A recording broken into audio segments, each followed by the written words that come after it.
Hey guys, welcome to Boxing Squad for boxing news and views from around the internet. The IBF obviously didn't like what it saw on December 22nd with Derek Chisora getting knocked out, dumping him from their rankings in its latest update. So on screen here is the top 15. Another guy that's been rewarded, Filip Hrgovic. So we'll run through the list quickly and a few thoughts as we go. Buckle in. Let's go. So at number 1, no surprise, Kubrat Pulev. He is the IBF mandatory challenger. It'll be interesting to see what happens with Pulev because Joshua has a voluntary challenge in April and then the WBO mandatory is apparently next. So there's a bit of a wait for Kubrat Pulev potentially. Joshua has the option if he wants to face him in April, but that's unlikely at this point. All indications are it will be Dillian Whyte. But Pulev, he said he wants to take another fight potentially in Las Vegas or Chicago. If he does fight someone, I can't see it being anyone good. It'll be something to tick over, keep the ring rust at bay as he waits for a title shot. 37 years old, he'll be 38 probably when he faces Anthony Joshua, so he's going to want to stay active, stay busy, and we'll have to see what happens with Pulev in 2019. I can't expect anything except someone with a bit of name recognition, name value, but they won't be a challenge, I wouldn't imagine, for Pulev, because he won't want to give up the multi-million-dollar payday that he would get from a Joshua fight. Number 2, it's not rated, and not rated has been in that spot for a number of months now. And the IBF, it's always so curious why it does this, because with its mandatory situation being resolved, Pulev beating Hughie Fury a number of months ago, why don't they just rate someone there at number 2? I mean, there is no reason not to. I'd be interested to hear why they just won't rate the number 2 position. They curiously have this from time to time for several months in a row. It really is a bit strange. Number 3, 4, 5, 6, there's a bit of a sort of sameness with the order, a slight sort of shuffling, because Derek Chisora, who was previously at 5, KO'd by Dillian Whyte, dumped from the rankings entirely, completely gone. Whereas, you look further down the rankings, Hughie Fury, who lost to Kubrat Pulev, he was up as high as 3. He was only dropped further down, not out. Whereas Derek Chisora at 5, completely gone burger, out of the rankings altogether. At number 3 and number 4, we've got Ajit Kabayal and Otto Wallen, and potentially, who knows, one of them could be out of the rankings soon because they are set to face each other. It was set for February of next month. It's gone a bit quiet on some of the details, so we'll have to see what happens there. There has been some murmurings that maybe it's not as done a deal as it was, reported to be, but we'll have to see. That's a good fight. One of the best fights earlier on in 2019. At number 5, we've got Adam Kanowski, who will face Gerald Washington later in January, and Kanowski is the favourite in that, but you can't discount Gerald Washington. I mean, while Adam Kanowski is kind of like his friend Jarrell Miller in terms of the style, the pressure, the volume, he is prone to gassing later in fights, as we saw against Charles Martin, and if Gerald Washington can control the range, the distance, he could have a shot in that, and he does punch hard. Gerald Washington is an underrated puncher. Amir Mansour spoke of Washington as being the hardest puncher that he'd ever faced, that Washington didn't really know his power and his strength, and if he had more confidence in his punching, he could actually make some more noise in the division. Robert Helenius at number 6, be interesting to see where he goes in 2019. He's kind of on the cusp of a decent fight, but we'll have to see. Luis Ortiz just dropped a video on his prospective fortunes for 2019, where he could go, what he could do, potentially an interim title fight with Dominic Breazeale, maybe on the cards if all the sort of chips fall his way. Bryant Jennings, he's ranked across a number of sanctioning bodies.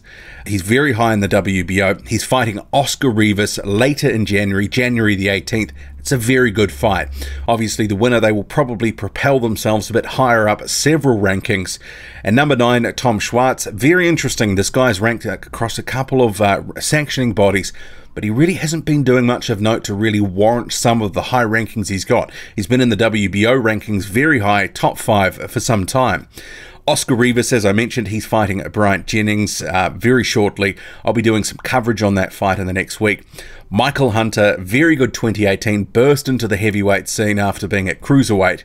Be interesting to see how he's guided. He's now with Matchroom. He could be in some tough fights, potentially a Carlos Takam fight if he's given enough opportunity. Be interesting to see what they do with Hunter in 2019. He's spoken recently on Instagram about not wanting to just be a late notice opponent, jumping in at short notice and taking on all comers, that he built some momentum. He wanted to build from that. And, you know, you can't blame him. You got to maneuver yourself carefully sometimes to get where you want to go. Sergey Kuzmin, he's had a couple of decent wins in 2018. David Price, LaRon Mitchell. It'll be good to see because he's, contender of sorts, maybe a fringe contender. Be interesting to see where they take him in 2019.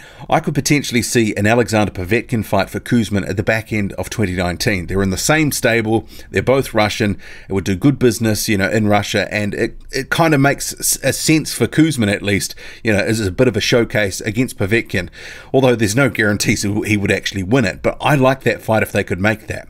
And the guy who's come into the rankings, the IBF rankings, and is now ranked across 3 sanctioning bodies, Filip Hrgovic. And Hrgovic, if we just cross over here, he's 7-0.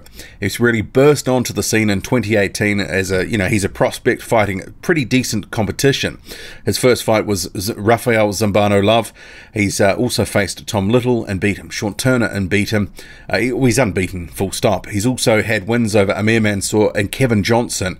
It's a pretty good 2018, and obviously the first couple of fights were 2017, but 5 fights in 2018. Pretty decent opposition for a prospect with that many fights on his record. Filip Hrgovic is going places, and he's been rewarded in the rankings here by the IBF, number 13 in the rankings. He's also ranked in the WBA and the WBO, and he's barely outside the WBC top 15. So Filip Hrgovic is making moves, and we could see a very big year from him as they look to progress him towards an eliminator, final eliminators, potentially by the end of 2019. Hughie Fury, he's stuck at 14 here. He's potentially fighting in March or April from what we're hearing. He was injured recently, and this is why a fight with Joe Joyce, an ordered fight by the British Boxing Board of Control for his British title, that's why it's not going ahead. It'll be interesting to see if he holds on to that title, if he's going to, drop it or continue to campaign there. I would like to see him not rush his comeback, because you can argue after the Joseph Parker fight that, they said he was a world level fighter, that he wasn't going to be looking down at domestic level after he beat Sam Sexton. But potentially, he's only 24. He's got some things to work on. Obviously, that Kubrat Pulev loss was a bitter blow, and he didn't look good in that. His stocks have fallen dramatically in the eyes of fans. Maybe he should have a longer rebuild period than he did after the Parker loss. And Andy Ruiz at 15. Be interesting to see what happens with him this year, because he's spoken on social media about his promotional situation. He's not happy. He wants to move on from Top Rank. Obviously, they don't want to let him go. There's some, back and forth about what he wants to do with his career. I hope Andy Ruiz is in the ring more than he was in 2018. He took the entire 2017 off, and he hasn't been very active. He's in the prime of his career now, and he's wasting the good years of his career. He had the title shot against Joseph Parker the back end of 2016, a full 13 months off. He's only had a couple of fights, Kevin Johnson and Devin Vargas in 2018. He's kind of whiling away the best years of his career here, not doing much. And perhaps that's some of his frustrations with Top Rank. They haven't been able to get him some of the fights that he wants. You would have thought a fight with Bryant Jennings could have been there because they are stablemates, but that's never been made, and there hasn't been much talk of that being made. So I hope all the best for Andy Ruiz in 2019. But what do you make of it all? Derek Chisora, he was number 5 last month, now dumped from the rankings entirely. 1 knockout, gone. And also Filip Hrgovic, he's the other big winner here in the rankings. He's now ranked across 3 sanctioning bodies, 13th in the IBF, and he's also in the WBO and WBA rankings. He's going to make a move this year. You can bet your bottom dollar on that. Drop a comment, loud and often. Hit like, hit subscribe, follow me on Twitter, boxing_squared. I'm out.